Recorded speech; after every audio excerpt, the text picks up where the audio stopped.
How to set the headphone audio for a balanced tone, vocal range, or brightness on the iPhone 16 series.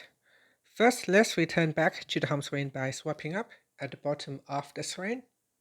Then, on the home screen, tap on Settings. Now in Settings, we scroll down, and then in here, tap on Accessibility. After that, we scroll down and tap on Audio and Visual. Next, in here, we tap on Headphone Accommodations, and then go down to the Tune Audio for section. And in here, you could choose a balanced tone, vocal range, or brightness. So for a balanced tone, instead of optimizing for balanced tone, we provide boost over a range of frequencies. For a vocal range, it will boost middle frequency. And for brightness, it will boost high frequencies.